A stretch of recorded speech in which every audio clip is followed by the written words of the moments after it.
Number 9. Sir, the budget has been variously described and criticized as one that increases the burden of the common man, one which gives concessions to the rich and encourages foreign investments.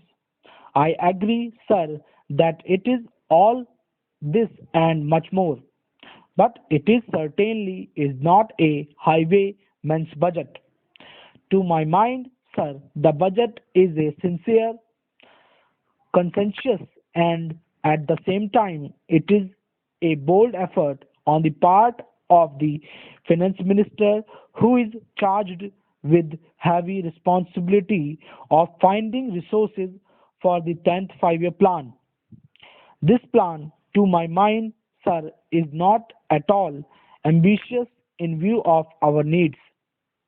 It may be looked upon as a rather heavy demand, but looking to our needs, it is not very ambitious.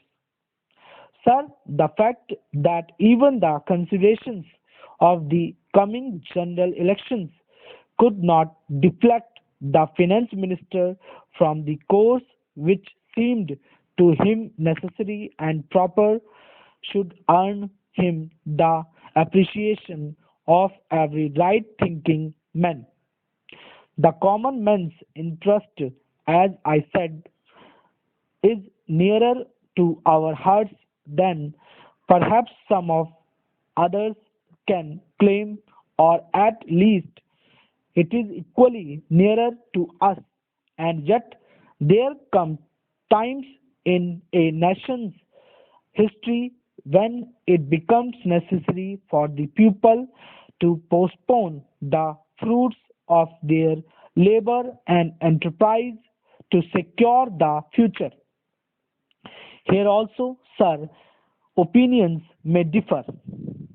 According to the Communist Party, such a time came during the last great war when they were exhorting people, the common people, to contribute their full might to the war effort. According to us, however, sir, we are passing through such a time at the present moment, and I have no doubt that the common people appreciate this position and will willingly tighten their belts, contribute their full might, and will surely return the Congress to power, having full confidence in the future and looking to a future where their posterity will be assured of a far better social and economic order. Who, sir, does not sympathize with the difficulties of the common man?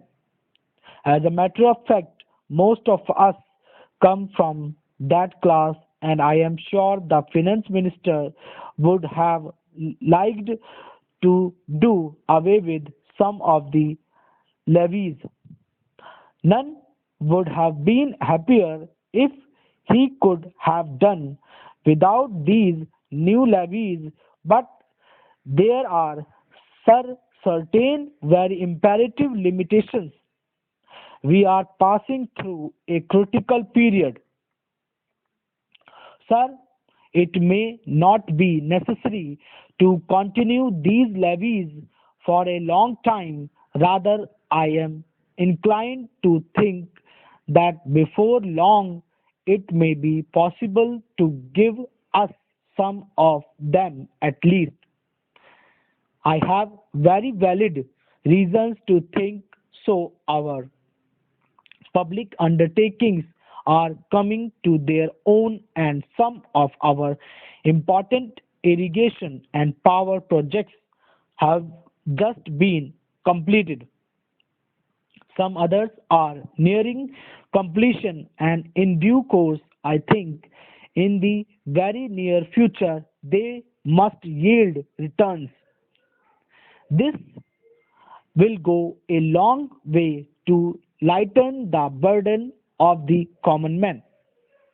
We might, sir, also resort the some other ways. I suggest that we might take to public trading in some specific items of export and import. That would also certainly go a long way and helps us. The private cor- corporate sector has been steadily growing and has been developing capacity. It is sure to benefit from all these present concessions and develop greater capacity. This sector must come forward to meet new demands for taxation in the future. I agree that so far as indirect taxation is concerned, it has reached the saturation point, but the corporate sector, growing as it is in strength, in vitality, and in capacity, will not, I am sure, shirk its responsibility to contribute to the common fund. I wish, sir, the committee which had been appointed to go into where the additional national income had gone had entered upon its labors a bit earlier and had made its findings available to us.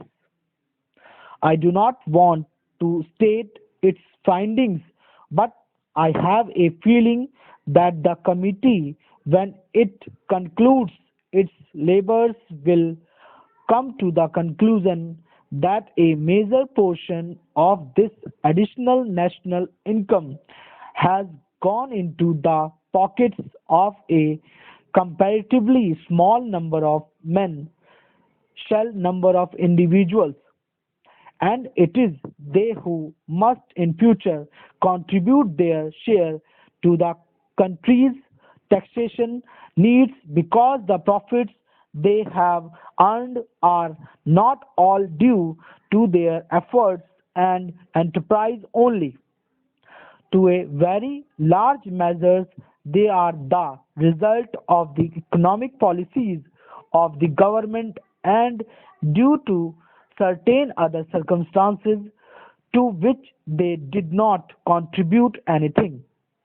Therefore, there is ample justification for the two taxes, the capital gains tax and the excess profits tax.